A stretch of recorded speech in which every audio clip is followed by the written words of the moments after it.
Question एक बार पुनः आपके इस Paris education channel target point field study में आपका स्वागत करते हैं। कक्षा 12 के पार्ट नंबर 5 वैद्युत चालन पे मैं आपसे बातें कर रहा था, यानी विद्युत धारा वाले चैप्टर पे बातें हो रही थी। उसी केस पे हम लोगों ने लास्ट वीडियो में यानी प्रीवियस वीडियो में हमने रेजिस्टेंस और रेजिस्टिविटी पे बात की। उसी को यानी प्रतिरोध और प्रतिरोधकता पे हमने बात की थी।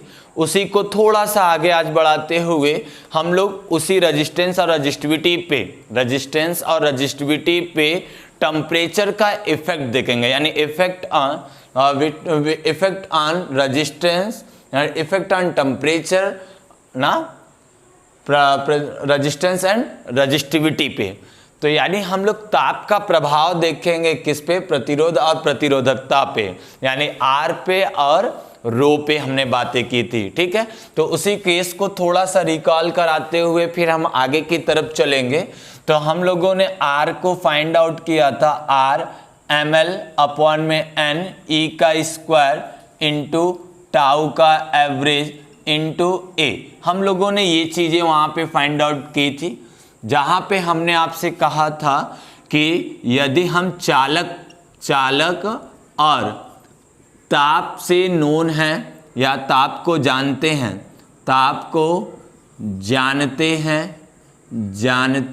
हैं तब इतनी चीज़ें यानी m अपॉन में n e स्क्वायर टाउ का एवरेज, ये हो जाता है रेजिस्टिविटी, जिसको हम लोग कहते हैं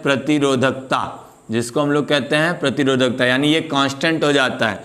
तब R आपका आ जाता है क्या, ये चीज़ें हो जाएगी तो रो इंटू यल अपॉन में क्या हो जाएगा A।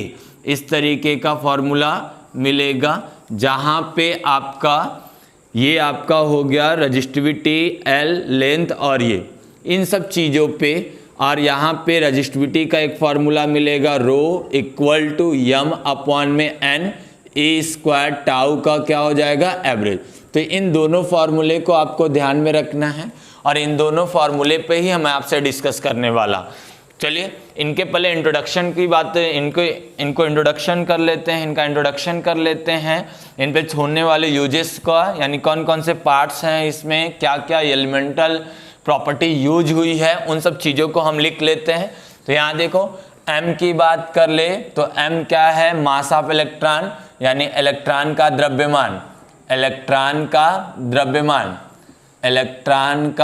द्रव्यमान, ठीक है। दूसरी बात L, तो ये कंडक्टर की लंबाई थी। हमने जो चालक लिया था ना, एक कंडक्टर लिया था, उस चालक की क्या थी, लेंथ थी। ये चालक की क्या थी, लेंथ थी। तो यानी ये था चालक की लंबाई, लेंथ ऑफ कंडक्टर, लंबाई। चलिए दूसरी बातें देख लेते हैं। n क्या है, n क्या था, नंबर ऑफ फ्री इलेक्ट्रॉन,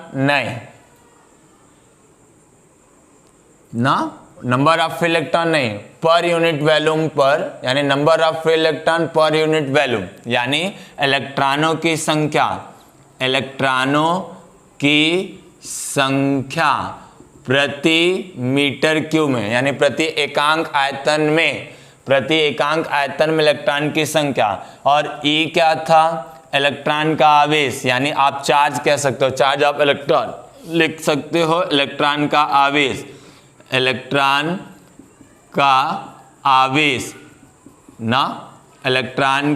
आवेश। दूसरी बात टाउ क्या था, टाउ एवरेज शांति काल, जिसको हम लोगों ने क्या कहा था, एक इलेक्ट्रॉन यहाँ से निकला, ये इसके साथ कोलाइड होगा, ये इसके साथ कोलाइड होगा। जब ये यहाँ से इसके साथ कोलाइड हो रहा है तो कुछ समय लग रहा है, यानी इसको सांस लेने की फुर्सत यहाँ है, तो ये इसका टाउ 1। ऐसे ही यहाँ कोलाइड हो रहा है तो टाउ 2। इस तरीके का हम पूरे कंडक्टर के अंदर देखें तो उसका जो एवरेज होगा उसी को बोलते हैं हम लोग औसत श्रांति काल। और यहाँ A क्या है हमारे पास, ध्यान रखिएगा, m l n e tau average ना। A क्या है हमारे पास, इस क्रॉस सेक्शनल एरिया, यानी अनुप्रस्थ काट का क्षेत्रफल। इतनी चीज़ें हम लोगों ने वहाँ पे फाइंड आउट की थी और हम लोगों ने वहाँ जाना था कि R डिपेंड कर रहा है किस पर, लंबाई पर और एरिया पे, रेजिस्टेंस निर्भर कर रहा है लंबाई पर और एरिया पे और रजिस्टिविटी पे, बट रजिस्टिविटी डिपेंड ऑन क्या, material and temperature, material and temperature. इतनी बातें हम लोगों ने वहाँ की थी। उसी बात को डिस्कस करेंगे कि टेम्परेचर का इफेक्ट इन दोनों पे किस तरीके का हो रहा ना, इन दोनों पे किस तरीके से हो रहा है। तो यानी इसका मतलब मैं कह दूं तो R निर्भर करता है किस पर, रजिस्टिविटी पे, L पर और किस पर, A पर। सीधी सीधी बात इन दोनों को बोले तो आकृति व आकार पर ना, रो L और A पर ठीक है। और यदि रो की बात करें तो रो निर्भर करता है किस पर, मटेरियल पे, पदार्थ पर और ताप पर, इन सब चीज़ों पे डिपेंड कर रहा है। तो देखिए ये आधार बनाकर हम टेम्परेचर का इफेक्ट इन दोनों पर देखेंगे। एक एक बेसिक चीज़ को आप नोट करते चलिएगा, एक एक बेसिक चीज़ों को नोट करके चलिएगा और उसका फील लेके चलिएगा, ठीक है। तो आइए हम देखते हैं टेम्परेचर इफेक्ट किस तरीके से होता है, यानी ताप का प्रभाव इन दोनों पे किस तरीके का है। तो आइए हम यहाँ पे इन चीज़ को समझाते हैं, दूसरी चीज़ों को। तो देखिए, तो अब मैं इसमें जो सबसे पहला केस ले रहा हूँ, सबसे पहला केस ले रहा हूँ चालक के लिए। यदि किसी चालक पे हम ताप बढ़ाएंगे, किसी चालक का ताप बढ़ाएंगे तो क्या होगा, ठीक है। आइए बात को समझते हैं। तो आप लिख लीजिएगा पहली हेडिंग चालक के लिए, फॉर कंडक्टर, चालक के लिए। अब चालक के लिए कुल कैलकुलेशन हम किसके लिए कर रहे हैं, ताप का प्रभाव, किसका प्रभाव, ताप का प्रभाव किसके लिए, चालक के लिए। चलिए चालक के लिए देखेंगे ताप का प्रभाव, चालक के लिए देखेंगे क्या होगा ना, चालक के लिए ताप का प्रभाव क्या होगा, ठीक है। हेडिंग ऊपर हो गई, अभी एडजस्ट हो जाएगा, देख लीजिए। तो ताप का प्रभाव, ठीक है। तो ताप का प्रभाव चालक पे किस तरीके का होगा ना, चालक पे किस प्रकार का होगा। आइए देखते हैं चालक का प्रभाव, चालक पर किस तरीके का ताप का प्रभाव होगा उसको देखते हैं। चलिए अच्छा, मैं एक कंडक्टर ले लेता हूं, ध्यान समझिएगा।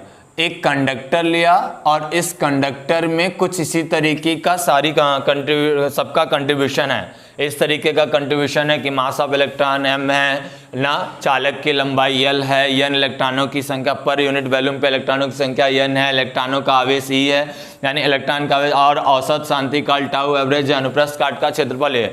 ऐसा कंडक्टर मैं ले रहा हूँ, ठीक है। और इसके अंदर इलेक्ट्रॉन्स हैं ना, ये इलेक्ट्रॉन्स हैं इस तरीके से, और ये फ्री इलेक्ट्रॉन्स हैं। तो इलेक्ट्रिसिटी ऐसे होगी, करंट का फ्लोमेंट कुछ इस तरीके से होगा। इसके क्रॉस सेक्शनल एरिया पे हम लोग एक सेल जोड़ देते हैं, ठीक है, अक्रॉस एक सेल जोड़ देते हैं। ये पॉजिटिव, ये निगेटिव, ये पॉजिटिव और ये निगेटिव, इसका पोटेंशियल भी ऐसा मान लेते हैं। चलो अब देखो बात को समझो। यदि ताप बढ़ा रहे हैं, मैं ऐसा सोच रहा हूँ कि जैसे ही जोड़कर हमने ताप को बढ़ाया, ताप को बढ़ाने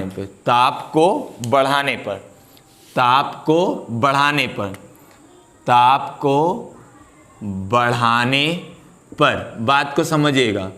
ताप को जब बढ़ाया गया, क्योंकि इफेक्ट तो आप ताप का ही देख रहे हो, जब ताप को बढ़ाया गया तो क्या होगा, जब ताप को बढ़ाया गया तो इसमें क्या होगा, ध्यान समझो। देखो जैसे मैं कह रहा हूं कि ताप को बढ़ाया गया तो ये इलेक्ट्रॉन और ये इलेक्ट्रॉन, ये सब फ्री इलेक्ट्रॉन हैं। तो ये देखो, ये इस तरीके से, यानी मैं कहूँ तो जैसे ही हमने उसको एनर्जी दी, ताप बढ़ाया, तो वो सारे कण क्या करेंगे, ढेर सारी एनर्जी को अब्जॉर्ब करके अपने वाइब्रेशनल मोशन बहुत तेज करने, यानी बहुत तेज भागने लगेंगे इधर उधर, यानी अपने कंपन गति को बढ़ा लेते हैं, यानी वो वाइब्रेशनल मोशन ज़्यादा कर लेते हैं, क्योंकि उनको एनर्जी मिल जाती है, उनका वेग बढ़ जाता है। वेग बढ़ने के कारण उनका क्या होता है, गतिज ऊर्जा बढ़ जाती है, जिसके कारण वो बहुत तेजी से गति करने लगते हैं।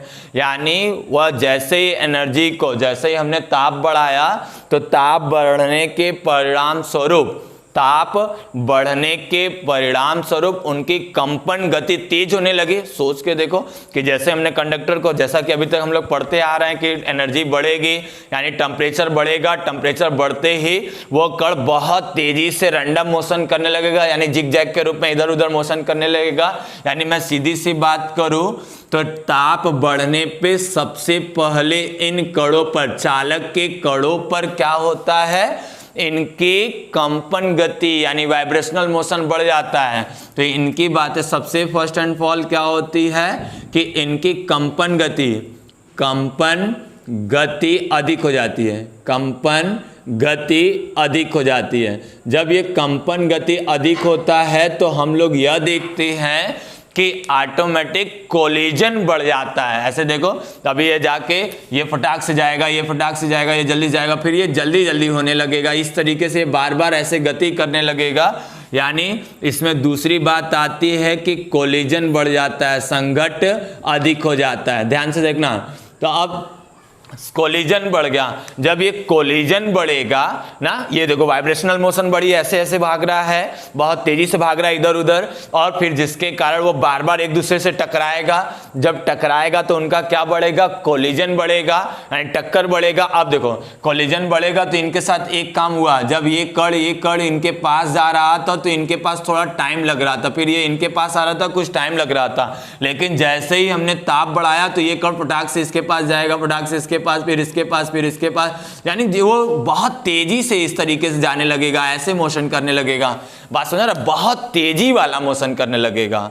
तो ऑटोमेटिक इनका क्या घट जाएगा, शांति काल। नॉर्मल बातें समझो, एक इलेक्ट्रॉन यहां से यहां आने में कुछ सांस ले रहा था, बट अभी क्या हो रहा है, जैसे ही ये हुआ कंपन गति बढ़ी, संघट कोलिजन बढ़ा, तो फटाक से आएगा ना। अभी देखो ये ऐसे आ रहा था, ऐसे ऐसे आ रहा था, थोड़ा तेज आ रहा था ना, इलेक्ट्रॉन इसके पास तो ऐसे जा रहा था। अभी क्या हो रहा है, जैसे ही बढ़ा ये ऐसे आया ना।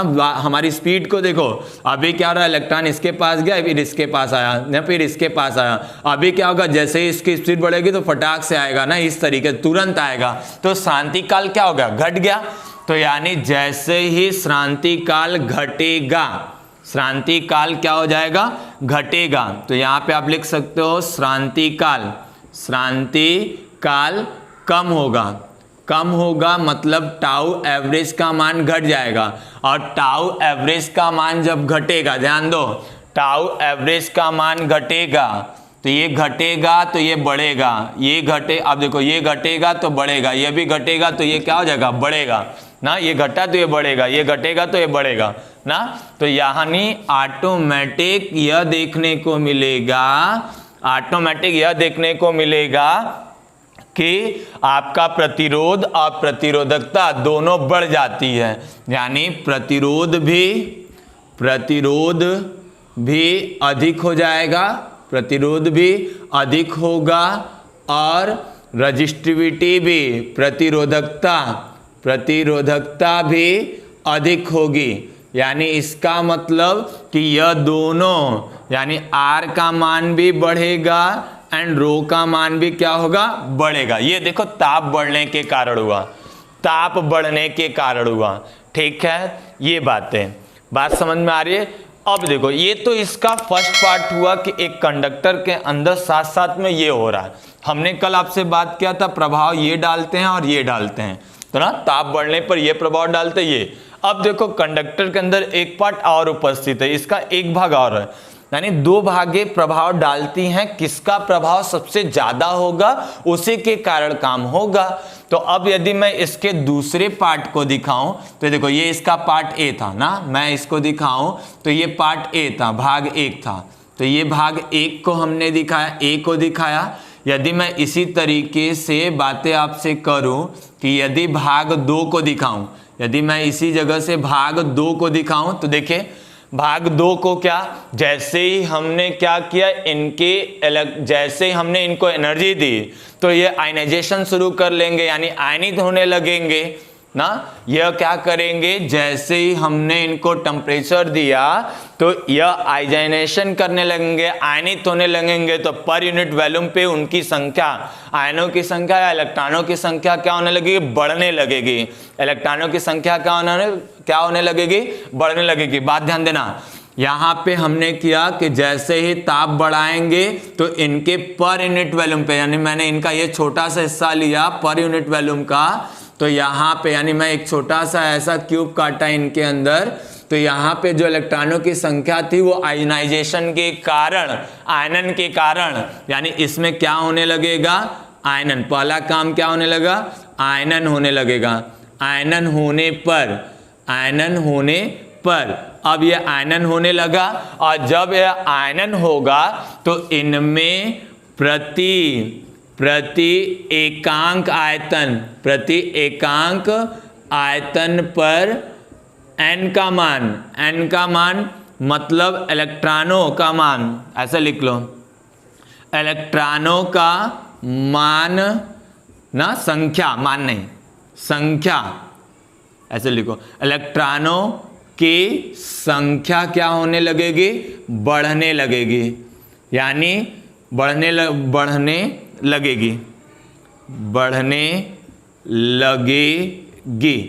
ना। अब ऐसा होने लगा, जब इलेक्ट्रॉन की संख्या बढ़ने लगे, इसको हम यहाँ लिख देते हैं ना, थोड़ा सा इजी लगेगा। तो यानी ये रो भी बढ़ा है और ये रजिस्टिविटी भी बढ़ी है। अब देखो, यदि ये बढ़ने लगा तो इसका मतलब प्रति एकांक इलेक्ट्रॉनों की संख्या बढ़ी, इसका मतलब इलेक्ट्रॉन न का मान बढ़ गया। जब n का मान बढ़ेगा तो n का मान बढ़ने पर रजिस्टिविटी और रेजिस्टेंस दोनों घट जाएंगे। तो इसका रिस्पांस क्या मिला, R का मान भी घटेगा, रो का मान भी घटेगा। देखो दोनों एक ही साथ हो रहा, दोनों एक ही साथ हुआ। ताप बढ़ाया तो दोनों काम भाग 1 भाग 2 हमने दिखाया। तो भाग 1 में क्या हुआ, सबसे पहले क्या घटेगा, कंपन। हमने कहा 2 चीज प्रभावित होगा, n और टाउ, तो दोनों प्रभावित होने पर क्या हुआ, तो भाग 1 कंपन गति बढ़ी कणों का, कंपन गति बढ़ा, इसका मतलब कोलिजन बढ़ा, टकराना शुरू हुआ। और कोलिजन बढ़ने का मतलब ये जल्दी से जाना शुरू हुआ, श्रांति काल का मान घटा, श्रांति काल का मान घटा। तो ये दिखा रहा है कि श्रांति काल कम होगा, यानी ये कम होगा तो ये अधिक होगा, और ये कम होगा तो रेजिस्टिविटी भी अधिक होगी, दोनों का मान अधिक होगा।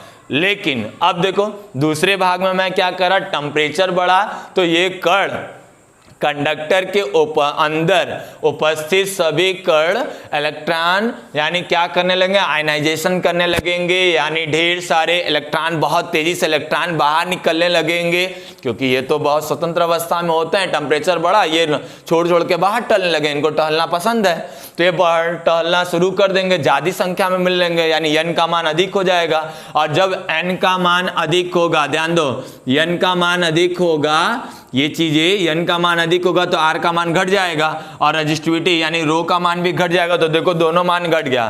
तो यानी एक ही चीज में कंडक्टर में ताप बढ़ने पर 2 चीजें हो रही है, एक में दोनों बढ़ रहे हैं, एक में घट रहे हैं। क्या होगा, कौन सबसे ज्यादा प्रभावशाली होगा, इस चीज को नोट करते हैं और उस चीज को जानते हैं। ठीक है, तो इधर से हो गया हो तो मिटा दें। चलो एक बात, अब इनके अंदर की बातें जान लेते हैं क्या हो रही है ना, इनके बाद जान लेते हैं क्या हो रहा। यदि यहाँ देखो, यहीं लिख देता हूँ, यदि मैं आपको अवगत कराऊं इस चीज से ना, तो यहाँ देखो एक बात स्टार बना के नोट करिएगा। यदि हम कमरे के टेम्परेचर पर किसी चालक में, ये बातें लिख लेंगे कि चालक में कमरे के ताप पर, जो हमारा कमरे का ताप है, कमरे के ताप पर नॉर्मल कंडीशन पे, जो हमारे कमरे का ताप है 25 से 30 डिग्री सेल्सियस, तो कमरे के ताप पर उसमें मतलब चालक में कमरे के ताप पर 10⁻29 प्रति मीटर क्यूब यानी 10⁻29 इलेक्ट्रॉन प्रति मीटर क्यूब, यानी उसके छोटे से हिस्से में इतने इलेक्ट्रॉन होते हैं। ठीक है, अब देखो यानी इसका मतलब ये कंडक्टर है, तो कंडक्टर के पास तो ऑलरेडी बहुत सारे फ्री इलेक्ट्रॉन है, बहुत सारा फ्री इलेक्ट्रॉन है, और ये ऑलरेडी पहले से ही रैंडम मोशन कर रहा है, ज्यादा वाला कर रहा है। अब यदि एक बात बताओ कि तुम्हारे पास 10 करोड़ 15 करोड़ 10 लाख करोड़ इस तरीके का फ्री इलेक्ट्रॉन इसके अंदर है, यदि टेम्परेचर के कारण 2-4 और बढ़ ही गया, 2-4 और बढ़ ही जाएगा, तो इस पे क्या प्रभाव होगा? इसका मतलब कि ताप बढ़ने पर जो आयनन के कारण इलेक्ट्रॉन का प्रभाव होगा, यानी आयोनाइजेशन के कारण ना जो इलेक्ट्रॉन बढ़ेगा वो एक प्रकार से प्रभावहीन होगा, घटेगा या बढ़ेगा। इतना ज्यादा मात्रा में कंडक्टर के अंदर, देखो कंडक्टर के अंदर बहुत ज्यादा मात्रा में क्या उपस्थित है? फ्री इलेक्ट्रॉन है। तो मैं कह रहा हूं 2-4 बढ़ ही जाएगा या 10-12 बढ़ जाएगा, 150 बढ़ जाएगा, तो कौन सा विशेष फर्क पड़ेगा? क्योंकि उसके पर यूनिट वॉल्यूम पे तो ऑलरेडी इतने सारे इलेक्ट्रॉन है। बात समझ में आ रहा है ना? तो इसका मतलब कि जब ताप बढ़ाने पर ना, ताप बढ़ने पर इलेक्ट्रॉनों यानी प्रति एकांक, मैं ऐसा लिख लूं कि प्रति एकांक आयतन पे, एकांक आयतन पर बढ़े इलेक्ट्रॉन की संख्या चालक में प्रभावहीन रह जाती है, प्रभावहीन रह जाती है। इसका मतलब वो कोई प्रभाव नहीं डालती है, प्रभाव नहीं डालती। तो अब ऑटोमेटिक अब एडजस्ट कर लो, समझ लो, जब इसके बढ़ने पर यह यानी इलेक्ट्रॉन की संख्या बढ़ी गई तो वह क्या करेगा? उस पे कोई प्रभाव डालेगा नहीं। देखो मैथमेटिकली इंडक्शन के कारण ये ऐसा दिख रहा है कि रेजिस्टिविटी या रेजिस्टेंस घट रहा है, लेकिन मैं कह रहा हूं यन बढ़ने से उस चालक पे कोई फर्क पड़ेगा नहीं। इस केस में ये प्रभावहीन हो जाएगा। ये क्या हो जाएगा? ये वाला भाग प्रभावहीन हो जाएगा। और आपको देखने को यह मिलेगा प्रैक्टिकली, ये सब एक्सपेरिमेंटल है ना, प्रैक्टिकली है, एक्सपेरिमेंट के दौरान ये सारी चीजें पता चली है ना, ये सारी चीजें एक्सपेरिमेंट के दौरान पता है और वही नॉलेज है, ठीक है। तो अब देखो ये चीजें क्या हुई, मैंने कहा कि प्रैक्टिकली जब देखा तो इसका प्रभाव कोई पड़ा ही नहीं, प्रभाव इसका पड़ा, तो इसका प्रभाव पड़ने पर क्या आपको पड़ा? रेजिस्टिविटी और रेजिस्टेंस बढ़ जाता है। तो आप फाइनल कंक्लूजन क्या लिखेंगे? यदि मैं आपसे कहूं तो फाइनल कंक्लूजन यही होगा कि किसी चालक के लिए, यानी चालक का ताप बढ़ाने पर क्या होगा? रेजिस्टेंस और रेजिस्टिविटी, प्रतिरोध और प्रतिरोधकता, आर व रो दोनों का मान बढ़ जाता है। क्या हो जाता है? बढ़ जाता है। तो ये आप स्टार बना के नोट करिएगा, ये फाइनल कंक्लूजन रहा ना, किसी चालक के अंदर ये एक महत्वपूर्ण तथ्य रहा। अब इस बात को ध्यान रखिए, देखिए 2 सेक्शनों में हमने दिखाया आपको कि ये दोनों सेक्शन हो रहा है, लेकिन इसका कोई मतलब नहीं हो रहा है क्योंकि चालक के अंदर तो ऑलरेडी पहले से बहुत ज्यादा फ्री इलेक्ट्रॉन है, तो कोई फर्क पड़ने वाला उस पर नहीं है। चलो ठीक है, इतनी बात समझ आए, फाइनल कंक्लूजन समझ में आया कि ये क्या हो रहा है, ये क्या हो रहा है, बात समझ में आई।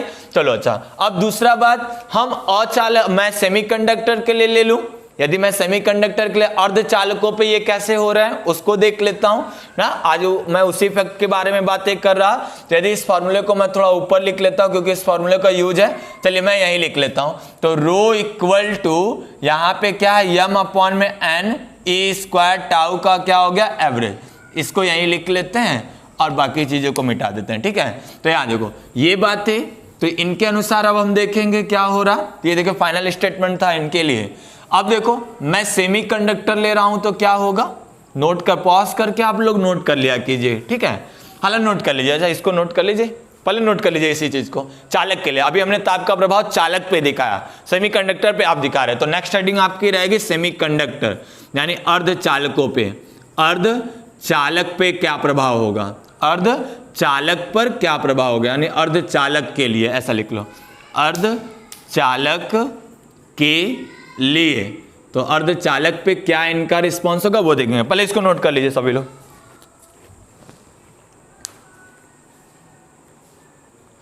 चलिए इसको देख लेते हैं। तो अर्धचालक के लिए, ठीक है, इसका ग्राफ भी देख लीजिए ना, एनसीईआरटी में ग्राफ बना के आपको दिया हुआ है, तो उस ग्राफ को भी देख लें। यहीं बना देता हूं, इसका ग्राफ कुछ ऐसा हो, यहां बना देते हैं, ठीक है। इसके ग्राफ को ना आप इसको लिख सकते हैं आर व रो, यहां पे लिख लीजिए, यहां लिख लीजिए ताप के लिए ना, यानी आपका क्या हो जाएगा आर व रो दोनों वर्सेस टेम्परेचर का ग्राफ, ठीक है। तो ये जो ग्राफ होता है थोड़ा सा पहले तो यहाँ वक्र टाइप का दिखता है, प्रैक्टिकली ये सब बने हुए चीज़ें हैं, ठीक है। अभी मैं इस पे बहुत डिस्कस नहीं करूँगा। तो ये यहाँ से कर्व की तरह होंगे, फिर इसके बाद स्ट्रेट लाइन हो जाता है, यानी यहाँ पे कुछ वर्ग टाइप का बढ़ेगा, स्क्वायर टर्म के रूप में बढ़ेगा, फिर लीनियर के रूप में बढ़ने लगेगा। तो ये इसका ग्राफ है ना, आर रो और टेम्परेचर के रूप में। आप आर के साथ भी दिखा सकते हो, ताप के साथ भी, और आर टी के साथ दिखाओगे, रो टी के साथ दिखा, ये इसका ग्राफ, ठीक है। तो देखो अर्धचालक के, तो अर्धचालक में जैसे मैं आपसे कह दूं, तो अर्धचालक में जैसे मैं आपसे कह दूं सिलिकन, जर्मेनियम, ठीक है, और भी चीजें आती हैं। अब इसमें क्या होता है, बात वही है, अर्धचालक में प्रॉपर्टी अलग है, सेमीकंडक्टर की एक प्रॉपर्टी अलग है। आपके सेकंड पेपर के लास्ट चैप्टर में हम इसको पढ़ाएंगे, इस पे बहुत सारी बातें होगी। अभी आप इस तरीके से देख लें कि जब हमने इस पे ताप बढ़ाया, बात वैसे ही, ताप का मान बढ़ाने पे, अब सेमीकंडक्टर है तो ताप का मान बढ़ाने पर क्या होगा, वही दो भागों पे हम डिस्कस करेंगे, उसी सेम दो भागों पे, जैसे कि यहाँ पे बातें किया। तो देखो जो भाग एक है सेम काम होगा, कंपन बढ़ेगा ना, कंपन बढ़ेगा, संघट्ट बढ़ेगा, श्रांति काल कम हो जाएगा, सेम बातें करेंगे। यानी मैं आपसे बातें करूं तो कंपन गति अधिक हो जाएगी, कंपन गति अधिक हो गई, फिर क्या बढ़ा, कोलिजन, संघट्ट बढ़ गया, संघट्ट ना जाके टकराने वाला प्रॉब्लम, संघट्ट अधिक हो गया, और जब संघट्ट अधिक हो गया तो देख रहे हैं श्रांति काल कम हो गया, रिलैक्सेशन टाइम, श्रांति काल, तो श्रांति काल कम हो गया, और जब श्रांति काल कम हो गया तो आर का मान ना, ये कम तो ये बढ़ गया, और ये कम हुआ तो ये भी बढ़ गया, आर का मान बढ़ गया, रो का मान बढ़ गया। दूसरे भाग में इस बात को समझते हैं।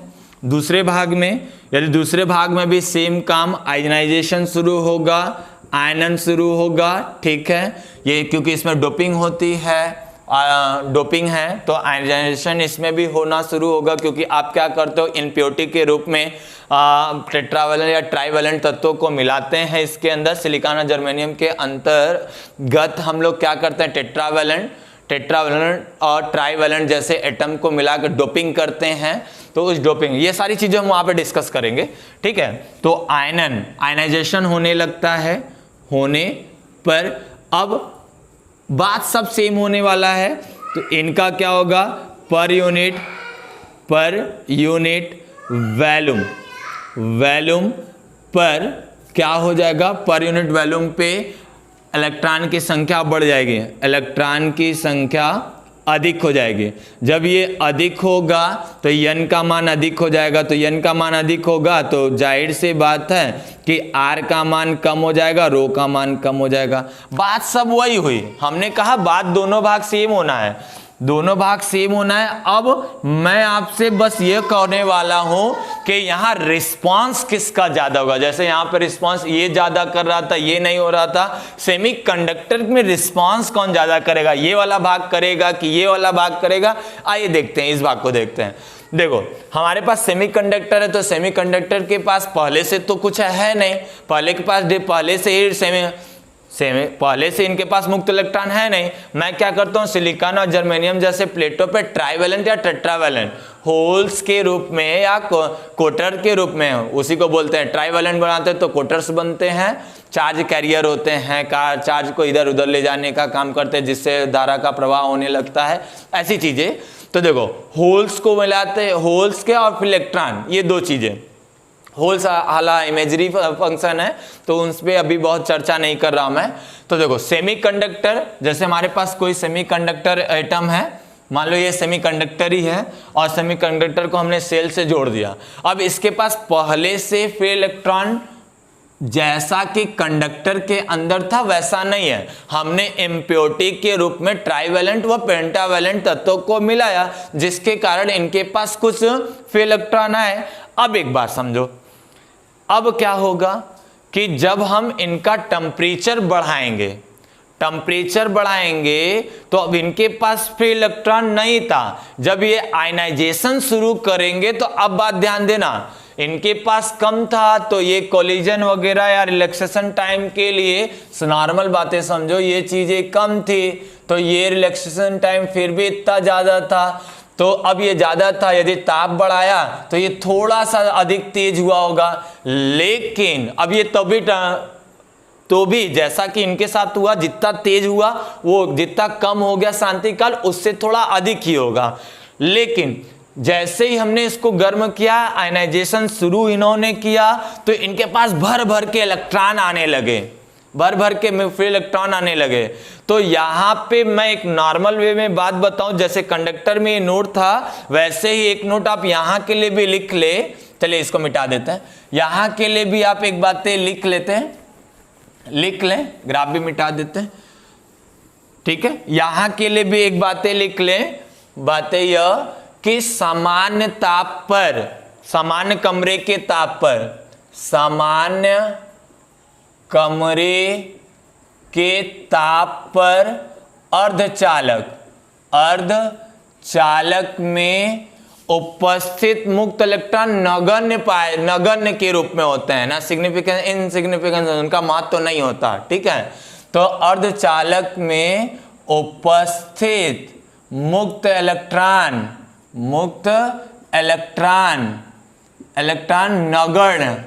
नगण्य होते हैं, इनका कोई मतलब नहीं होता सामान्य अवस्था पे। आपने ताप बढ़ाया, क्या बढ़ाया, ताप बढ़ाया, जैसे ही ताप बढ़ाया आयनाइजेशन शुरू हुआ, इलेक्ट्रॉन की संख्या बढ़नी शुरू हुई, ताप बढ़ने पर मुक्त इलेक्ट्रॉन बहुत ज्यादा प्रभाव डालने लगते, बहुत ज्यादा बढ़ने लगेंगे। तो मुक्त इलेक्ट्रॉन ज्यादा मिलने लगेंगे, ठीक है। इस तरीके का होना, जैसे ही ये बहुत ज्यादा मात्रा में मिलेंगे तो अब देखो प्रभाव इनका ज्यादा होगा कि इनका प्रभाव ज्यादा होगा, क्योंकि अब ये प्रभाव डालेंगे, पहले तो था ही नहीं, बिल्कुल नहीं था, यहां भी बढ़ा था, लेकिन ये ऑलरेडी बहुत अधिक। ये देखो इनके पास दोनों में कंपेयर करके मैं दिखा रहा, यहां पर भी बढ़ा आयनाइजेशन के बाद, यहां भी आयनाइजेशन के बाद बढ़ा, लेकिन यहां बढ़ने वाला कोई फर्क विशेष इसलिए नहीं डाला क्योंकि ये पूरा काम ये बहुत ढेर सारे इलेक्ट्रॉन के साथ किया था। ये बहुत सारे इलेक्ट्रॉन, यानी इनके पास तो ऑलरेडी बहुत सारा इलेक्ट्रॉन था ना, तब ये काम हुआ था। तो ऑलरेडी तो 2-4 बढ़ने से फिर इनके कामों में बहुत विशेष अंतर नहीं आने वाला, लेकिन यहाँ पे था नहीं। तो जब था नहीं तो इसका मतलब जब टेम्परेचर बढ़ाया तो टेम्परेचर बढ़ाने पे ये अधिक मात्रा में मिलने लगे, इसका मतलब कि ये वाले गति पे इनका प्रभाव क्या हो जाएगा, कम हो जाएगा, और इनका प्रभाव क्या हो जाएगा, ज्यादा हो जाएगा। तो एक फाइनल कंक्लूजन की तरफ मैं आपके तरफ चलूं तो ताप बढ़ाने पे यहां हमने चालक में पाया कि अब ताप बढ़ता है, ताप बढ़ाने पे आर और रो का मान बढ़ता है, लेकिन यहां पे देखो ये यदि प्रभावी है तो यहां पे आर का मान और रो का मान घटा है। तो एक बात जान ले कि अर्धचालक में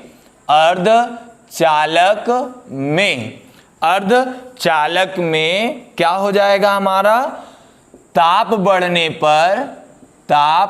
बढ़ने पर रो रेजिस्टिविटी और रेजिस्टेंस का मान घट जाता है। क्या हो जाता है, घट जाता है। इस बात को ध्यान रखो, घट जाता है। ये फाइनल कंक्लूजन था, बात समझ आया, ये चीजें मिली।